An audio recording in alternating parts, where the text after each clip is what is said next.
Čau, vítám vás Story u mého prvního videa, nebo prvního, už jsem natáčel jednou, už jsem to měl natočený, ale říkal jsem na takový píp, že to nešlo poslouchat. Takže vítejte u mého prvního let's play na hru Don't Starve. Je to hra, kde vlastně jde o to, abyste přežili a vlastně získáváte výzkumem body a za ty body vlastně si potom odemknete další postavu, když umřete, protože dostanete určitý XPčka. A to no, tak já hraju na první postavě, protože jsem ještě prostě jsem si nenahrál žádný pořádný skóre. A myslím, že asi budu točit za kamerou, protože mě to opravdu hodně baví a jsem z té hry unešený, ta grafika je něco neuvěřitelného. Já vím, vy to asi moc, jako se vám to třeba zdát nebude, jo, ale my to s kamaráda hrajeme hodně aktivně, už druhý den teď, vlastně pořád co nejdřív jeden ze školy a paříme jenom tuhle hru. Je to opravdu super hra, potom ještě, až budu natáčet teda, tak můžete čekat let's play ze hry Hitman, protože si ho budu kupovat a Assassin's Creed 3, ale to až po novém roku a potom ještě Battlefield Heroes. To je taky další výborná hra, která vlastně je to free hra. Můžete to hrát, vlastně jenom si stáhnete a hrajete, je to zadarmo. Akorát tam musíte posílat penízky, ale je to fakt hodně dobrá hra a mě baví a hodně mě baví. Takže jdeme to. Myslím, že dost keců už to stačilo, já zase to video vůbec nebavilo. Budeme to dělat tak, že tady je to vlastně udělaný na dny. A co den, to je jedno video.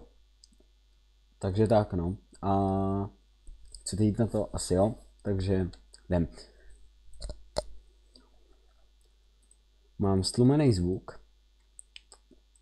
To nešlo slyšet.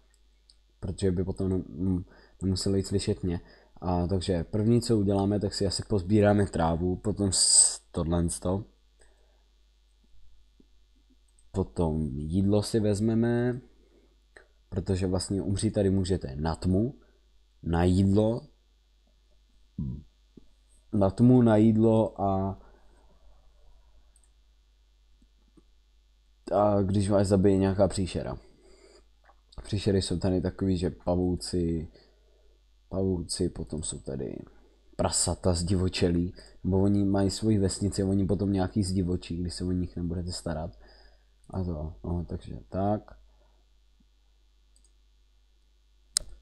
A někdo tam dělá venku něco s pluhem, takže jestli to slyšíte, tak se omlouvám.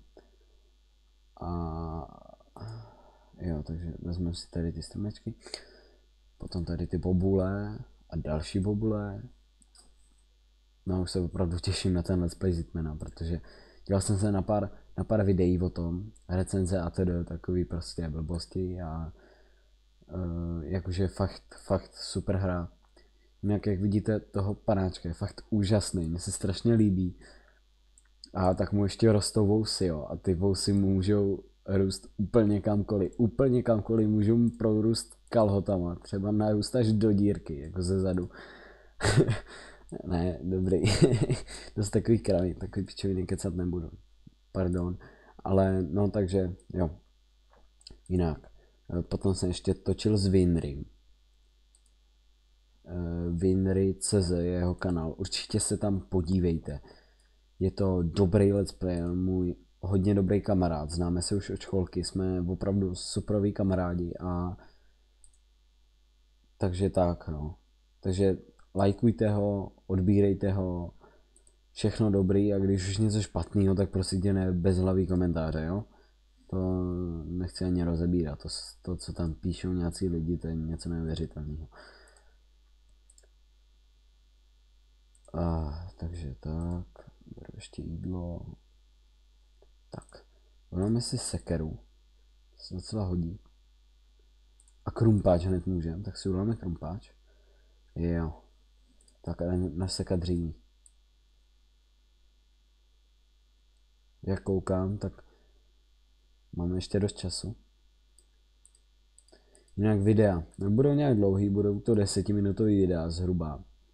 Možná někdy i díl, ale rozhodně nečekejte, jak třeba točí, a nevím, Minecraft Box, nebo ty 30-minutový videa, na to zapomeňte, takový nebudou. 10, 15, maximálně 20 minut a to už opravdu nechci. Takže jo, budou to takový, budu je natáčet ty videa, co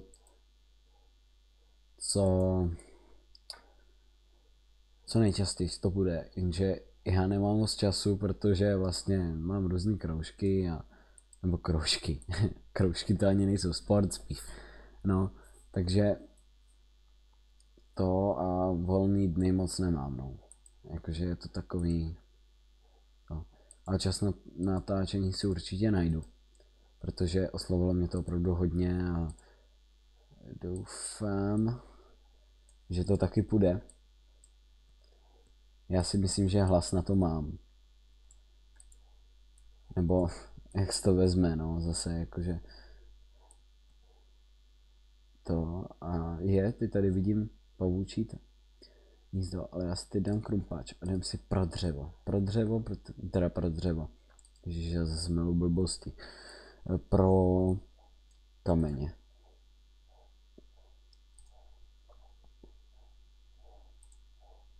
Tak.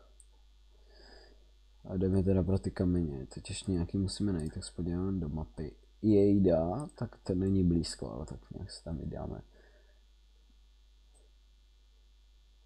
Tak, jinak jo, potom ještě z toho Hitmana Assassina, to nevím, jestli budu točit Assassina, ale rozhodně budu točit moji nejoblíbenější hru z nejoblíbenějších her, a to je FIFA 13. Jsem opravdu hodně na fotbal a baví mě všechny FIFy, nebo bavily.